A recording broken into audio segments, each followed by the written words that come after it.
But Barry Goldwater did try it again in '68. He won and found himself a freshman senator with the minority party in the Senate. But there was a Republican in the White House for the first time in 8 years. Goldwater supported Richard Nixon fervently for years.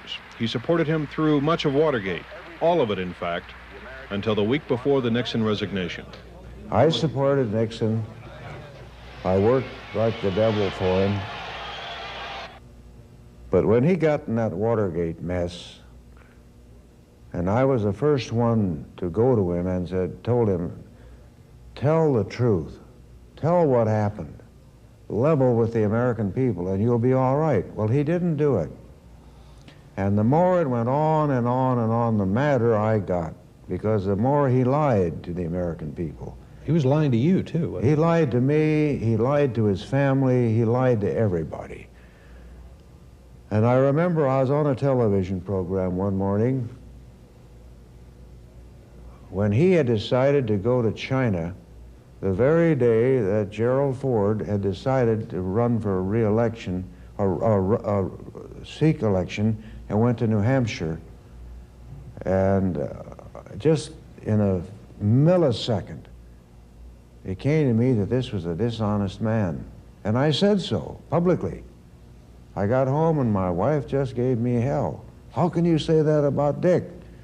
So I sat her down and told her all the things that came to me so quickly that made me realize that all Dick Nixon was interested in was Richard Milhouse Nixon. He didn't care about the country.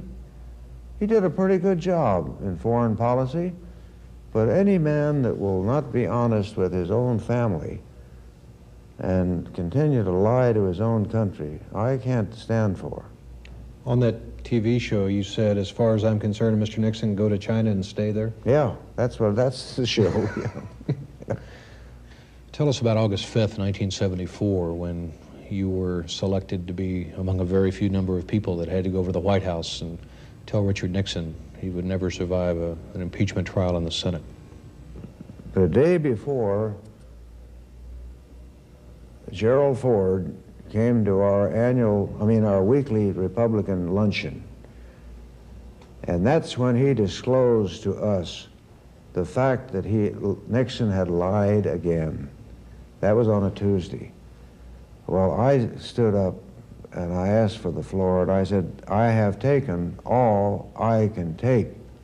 I am publicly going to oppose this man.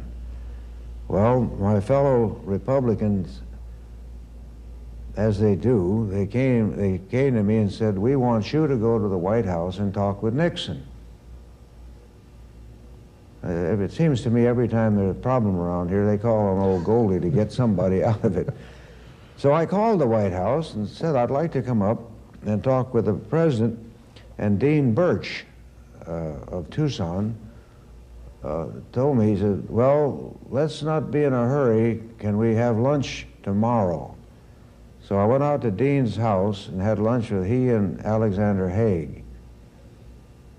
And there they told me the whole story, just where the things sat and the fact that the president was sitting on the tip of a pin or a needle and he could go either way, so we didn't want to upset him and have him drag this thing out into a long congressional process. They asked me if I could visit that afternoon with Nixon at the White House. Now, I didn't know at that time they were going to bring John Rhodes or Scott. When I got to the White House, there they were. We went in, sat down, and he sat there. You'd think he just finished a hole-in-one. He talked with each one of us, talked with me about campaigning and how much we'd campaigned together and so forth. And then he finally said, well, what do my chances look like on the Hill? Well, I said, Mr. President, if you have 12 or 13 votes in the Senate, that's more than I think you have. I think you've had it. John Rhodes told him essentially the same thing, and Hugh Scott agreed. That's about as far as it went. We had agreed that we would not say to him, you have to resign, although had it been me alone, I would have told him. We left the office, went outside, and the press were all out there, and we had to be very careful so that we wouldn't infer that he had made up his mind. And I came back down to the Senate and reported to the Senate leadership, the Republican leadership, what had transpired, and that I personally felt that he was going to quit. And then later on that evening, we were told that he had made up his mind. And the next evening, the leadership was called to the White House, and I'll never forget it. It was the Oval Room, and he told us he'd made up his mind, and I shed a tear, because you never expect to hear a president say he's going to quit. Therefore, I shall resign the presidency effective at noon tomorrow.